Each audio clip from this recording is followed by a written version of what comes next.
Bismillahirrahmanirrahim. Assalamualaikum warahmatullahi wabarakatuh. Waalaikumsalam warahmatullahi wabarakatuh. Selamat siang menjelang sore teman-teman semua. Pertama-tama marilah kita panjatkan puji syukur kita kepada Tuhan Yang Maha Esa yang telah memberikan kesehatan dan juga keselamatan bagi kita sehingga kita dapat berkumpul pada kesempatan kali ini untuk berdiskusi bersama. Oke, kami peserta Latsar CPNS tahun 2022 dari gelombang 2 angkatan 9 kelompok 3 dengan subkelompok 2 yang terdiri dari Kristi Dwi Sarah, kemudian ada Muhammad Faris Suryahadi, kemudian ada Rangga Romana Putra, ada Noval Tafazanikan, dan saya Suciati Rizky Adila. Perkenankan saya selaku moderator pada diskusi kali ini menyampaikan topik diskusi kami, yaitu penerapan substansi terkait manajemen ASN dan juga Smart ASN. Oke, sebelum diskusi dimulai, izinkan saya menjelaskan terlebih dahulu teknis diskusi hari ini. Saya akan menampilkan video-video, kemudian setelah video itu tayang, saya akan membuka sesi diskusi bagi teman-teman yang akan menanggapi. Bagaimana teman-teman, sudah siap? Siap. Ya. Baik, mari kita mulai dengan menampilkan video terlebih dahulu. Kantor Pertanahan Kota Administrasi Jakarta Pusat memegang mandat untuk menyelenggarakan administrasi pertanahan dan tata ruang di Kota Administrasi Jakarta Pusat.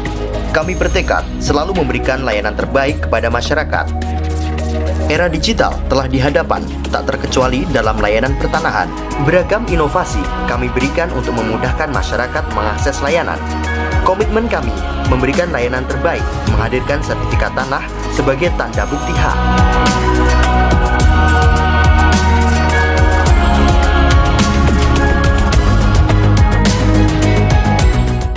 Baik, mulai dari video tadi, itu ada video pertama, di mana dalam video itu ditampilkan mengenai best practice tentang literasi digital yang ada di Kantor Pertanahan Kota Administrasi Jakarta Pusat. Lanjut kita pada diskusi kita. Jadi bagi teman-teman yang ingin menanggapi, silakan. Namun sebelumnya saya persilahkan untuk Mas Rangga terlebih dahulu untuk menanggapi. Baik Mas Rangga. Terima kasih moderator atas kesempatannya. Oke, saya tertarik mengulas tentang pelayanan yang diberikan oleh Kantor Pertanahan Jakarta Pusat. Pertama, saya tarik pada kemampuan literasi digital mereka. Mereka itu adaptif terhadap perkembangan zaman, sesuai dengan misi dan visi Presiden Joko Widodo, di mana pengembangan sumber daya manusia. Kantor Pertanahan Jakarta Pusat menjawab tantangan Presiden Jokowi dengan digital skill mereka. Dalam wujud aplikasi Simita, sistem pemindaian peta mempermudah pemohon dengan hanya memindai barcode yang ada di peta, mereka bisa langsung mengetahui peta mereka. Nah, sebenarnya apa sih literasi digital itu? Menurut UNESCO, literasi digital itu terkait dengan kecakapan skill. Kemampuan ini tak hanya selalu tentang teknologi saja, namun tentang kemampuan berpikir kritis, inovatif, dan juga kreatif. Nah, kemampuan-kemampuan tersebut seharusnya memang harus kita miliki sebagai CPNS ke depannya. Seperti itu, saya kembalikan kepada moderator. Baik, terima kasih Mas Rangga atas tanggapannya. Oke, selanjutnya kita kepada Mbak Kristi. Mbak Kristi, bagaimana pendapat Mbak Kristi mengenai video yang sudah ditayangkan tadi? Baik, terima kasih. Menurut pendapat saya, dari segi manajemen ASN, sumber daya manusia yang dimiliki oleh Kantor Pertanahan Jakarta Pusat sudah sangat baik dan berkompeten. Setiap infrastruktur yang dimiliki oleh Kantor Pertanahan dapat dioperasikan dengan maksimal demi memberikan pelayanan prima kepada masyarakat sesuai dengan fungsi ASN sebagai pelayan publik, dengan memberikan pelayanan publik yang profesional dan terpercaya. dari sisi Smart ASN, pegawai kantor pertanahan Jakarta Pusat sudah melaksanakan tugas sesuai dengan kode etik dan kode perilaku ASN. Para pegawai sudah beradaptasi dengan transformasi digital yang diterapkan di kantor pertanahan tersebut, sehingga mempercepat pelayanan kepada masyarakat. Itu sih menurut pendapat saya. Terima kasih, moderator. Oke, terima kasih banyak Mbak Kristi. Tentunya juga terima kasih kepada Mas Rangga yang sudah memberikan komentar terhadap video tadi. Jadi transformasi digital itu penting ya untuk kita semua agar dapat memudahkan pekerjaan kita dan sekaligus memberikan pelayanan yang baik bagi masyarakat. Baik teman-teman, selanjutnya kita beralih ke video yang kedua ya. Beberapa masyarakat Lampung Selatan mengaku kecewa. Pasalnya pelayanan di kantor ATR BPN Lampung Selatan tidak buka. Pantauan di lokasi memang sedang ada perbaikan di kantor ATR BPN Lampung Selatan. Ruang yang semulanya dijadikan tempat pelayanan alih-alih menjadi parkir kendaraan. Di meja-meja pelayanan pun tidak ada satupun karyawan atau staf kantor yang bertugas. Untuk info selengkapnya akan disampaikan rekan jurnalis Tribun Lampung, Domi Desmantri, yang kini sudah terhubung bersama kami. Halo Domi. Ya, halo rekan Mei. Silakan dengan informasi Anda, dari mana asal warga yang gagal mengurus surat tanah tersebut, lalu seperti apa kekecewaan warga ini?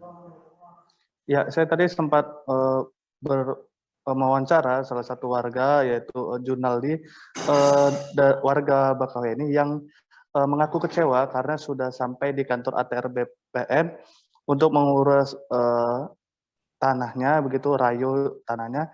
Namun ketika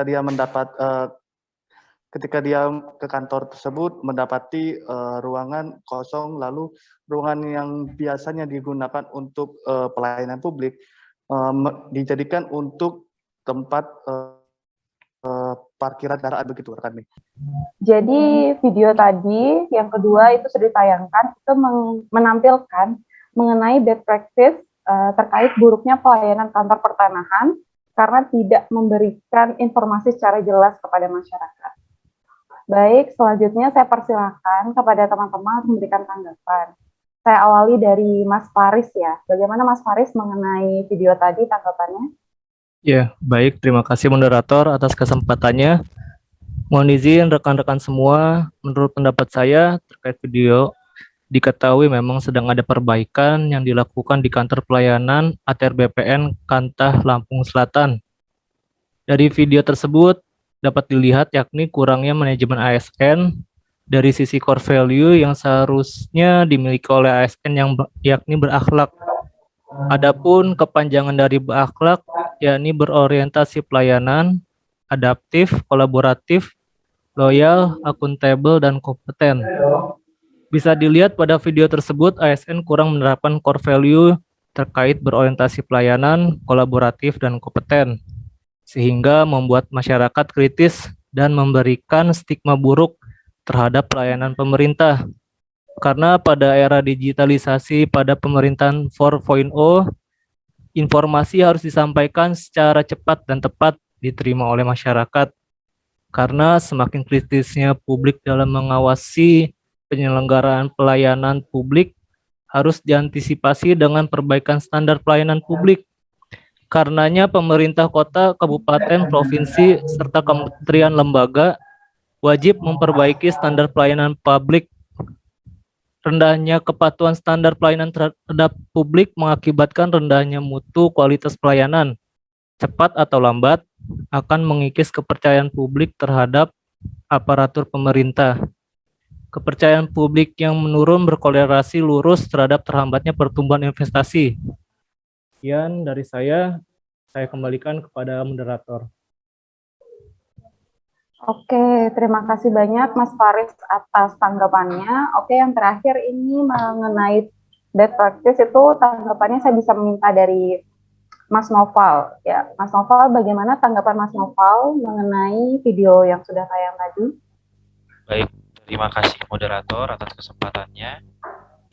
Setelah saya tonton 3 kali video tadi, saya menanggapi ini termasuk ada kejadian ya, bahwa di sana memang sedang ada perbaikan. Itu seperti yang diutarakan oleh Mas Faris tadi ya, di ATR BPN Kantah Kabupaten Lampung Selatan. Nah, kemudian di sana juga ruang-ruang yang semulanya dijadikan tempat pelayanan, lalu di sana dijadikan lahan parkir. Nah, ini juga substansi masalah ke depannya, karena ini akan mengganggu jam dan juga efektivitas pelayanan di kantor tersebut. Saya juga menyayangkan adanya miskoordinasi.